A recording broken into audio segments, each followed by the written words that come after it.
Welcome to அபிரவியின் videos. நான் உங்கள் ரவி. இந்த வீடியோவில் எலக்ட்ரானிக்ஸ் பார்ட் 37 555 டைமர் ஒர்க்கிங் பற்றி பார்க்க போகிறோம். அதுவும் சிமுல் ஐடிங்கிற ஒரு சிமுலேட்டர் சாஃப்ட்வேரை யூஸ் பண்ணி ஒரு 555 டைமர் எப்படி ஒர்க் பண்ணுது அப்படிங்கிறத நம்ம டீட்டெயிலாக பார்க்கலாம். ஏற்கனவே நம்ம 555 ஐசி ஒர்க்கிங் பிரின்சிபல் அப்படின்னு சொல்லி ஒரு வீடியோ போட்டிருந்தோம்.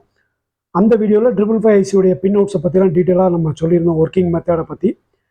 அதனால் உங்களுக்கு 555 ஐசியில் இருக்கிற சந்தேகங்களுக்கு அந்த வீடியோவையும் பார்த்துக்கிடுங்க. இப்போது இதில் ஒரு 555 ஐசியை ஒரு மோனோஸ்டேபிள் மல்டி வைப்ரேட்டராக நம்ம இதில் ஒயரிங் பண்ணியிருக்கோம். இதுதான் அந்த சிமுல் ஐடிங்கிற சிமுலேட்டர் சாஃப்ட்வேர். இதில் பார்த்தீங்கன்னா அந்த 555 ஐசியை சுற்றி இருக்கிற காம்போனன்ட்ஸு, அதனுடைய கனெக்ஷன்ஸை இப்போ எக்ஸ்பிளைன் பண்ணுறேன் சிம்பிளாக. இந்த 5 வோல்ட் பவர் சப்ளை இந்த 555 ஐசியுடைய 8வது பின்னுக்கு கொடுத்துருக்கோம். அதே 5 வோல்ட்டை 555 ஐசியுடைய 4வது பின் ரீசெட்ங்கிற பின்னுக்கும் கொடுத்துருக்கோம். ஏன்னா ரீசெட் எனாபிள் லோ, அதனால் அதுக்கு நம்ம ஹையை கொடுத்துட்டோம், எப்போவுமே எனாபிளாக இருக்கிற மாதிரி. கிரவுண்டை பின் நம்பர் 1ல் கொடுத்துட்டோம். பின் நம்பர் 2 ட்ரிகர். ஸோ அந்த ட்ரிகருக்கு ஸ்டார்டிங் டயத்தில் ட்ரிகர் பண்ணுற மாதிரி ஒரு ஆர்சி, ஒரு கெப்பாசிட்டர், ஒரு ரெசிஸ்டர் நெட்வொர்க்கை 5 வோல்ட்டில் கனெக்ட் பண்ணி அதனுடைய ஜங்ஷன் பாயிண்ட் கொடுத்துருக்கோம். ஸோ எப்போல்லாம் பவர் சப்ளை ஆன் ஆகுதோ அப்போது 0 வோல்ட்லேருந்து இந்த கெப்பாசிட்டர் சார்ஜ் ஆக ஆரம்பிக்கும், இந்த 10 மைக்ரோஃபாரட் கெப்பாசிட்டர். ஸோ எப்போல்லாம் 5 வோல்ட் கொடுக்குறோமோ அப்போ ட்ரிகர் பண்ணிவிட்டு அது 5 வோல்ட்டில் மெயின்டைன் ஆக ஆரம்பிச்சிடும். இந்த பின் நம்பர் 2. பின் நம்பர் 3 அவுட்புட் பின். அதில் ஒரு ரெசிஸ்டர் வழியாக ஒரு எல்இடிக்கு கொடுத்துருக்கோம். அந்த கரண்ட் லிமிட்டர் ரெசிஸ்டர் வழியாக ஒரு எல்இடியை கனெக்ட் பண்ணியிருக்கோம். பின் நம்பர் 4 நம்ம அப்போவே பார்த்தோம், அது பாசிட்டிவில் கொடுத்துட்டோம். பின் நம்பர் 5 கண்ட்ரோல் வோல்டேஜ். அதை ஒரு 10 நேனோஃபாரட் கெப்பாசிட்டர் மூலமாக கிரவுண்ட் பண்ணியிருக்கிறோம். ஏன்னா அது இன்டர்ஃபரன்ஸ் இல்லாமல் இருக்கிறதுக்காக, அது அன்யூஸ்டு. அதுக்கப்புறம் பின் நம்பர் 6 and 7 ரெண்டுமே பார்த்தீங்கன்னா த்ரெஷோல்ட் அண்ட் டிஸ்சார்ஜ் பின்ஸ். அந்த ரெண்டையும் லூப் பண்ணி அதில் 10 கிலோ ஓம் ரெசிஸ்டர் பாசிட்டிவ் சப்ளைலேருந்து கனெக்ட் பண்ணியிருக்கோம். அதே கனெக்ஷன் பாயிண்ட்லேருந்து எடுத்து ஒரு 1000 மைக்ரோஃபாரட் எலக்ட்ரோலைட்டிக் கெப்பாசிட்டரை கிரவுண்டோட கனெக்ட் பண்ணியிருக்கோம். அந்த பாயிண்ட்லேயே நமக்கு ஒரு ப்ராப்பையும் மாட்டியிருக்கோம். அந்த ப்ராப் என்னன்னா ஒரு மல்டிமீட்டர் ப்ராப் மாதிரின்னு வச்சுருங்க. அந்த லென்ஸ் மாதிரி காமிக்கிறது மல்டிமீட்டருடைய ஸ்க்ரீன் சொல்லி வச்சுருங்க. ஸோ இந்த கெப்பாசிட்டர், டைமிங் கெப்பாசிட்டர் சார்ஜ் ஆகிறப்ப லைவாக அதில் எவ்வளோ வோல்டேஜ் இருக்குதுன்னு சொல்லி நம்ம இதில் பார்த்துக்கலாம். இதுதான் அதனுடைய சர்க்கியூட். இப்போது அது எப்படி ஒர்க் பண்ணுதுங்கிறது இந்த சிமுலேட்டர் சாஃப்ட்வேரை ஆன் பண்ணி நம்ம பார்க்கலாம். இப்போது அந்த டைமர் நம்ம ஆன் பண்ணுறோம். அந்த சார்ஜிங் கெப்பாசிட்டர் 0லேருந்து சார்ஜ் ஏற ஆரம்பிச்சிருச்சு. அவுட்புட் பார்த்திங்கன்னா ஆனில் இருக்குது. இப்போ அந்த கெப்பாசிட்டருடைய வோல்டேஜ் எப்போ 2/3 ஆஃப் பவர் சப்ளை, அதாவது 3.3 வோல்டேஜுக்கு அதிகமாக வருதோ அப்போது டைமர் ரீசெட் ஆகி அந்த அவுட்புட் ஆஃப் ஆயிரும். இப்போது இந்த சர்க்கியூட்டில் அதே சர்க்கியூட் தான்.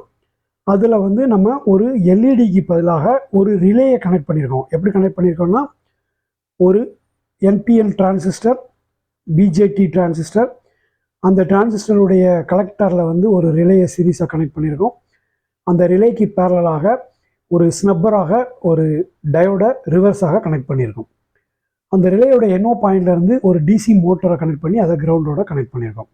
ஸோ இப்போ அந்த எல்இடி எரியறதுக்கு பதிலாக இதில் அந்த டைமர் ஆன் ஆன உடனே இந்த மோட்டர் ஓடும். எவ்வளோ நேரம் டைமிங்கோ அவ்வளோ நேரம் அந்த மோட்டர் ஓடி அப்புறம் ஆஃப் ஆயிரும்.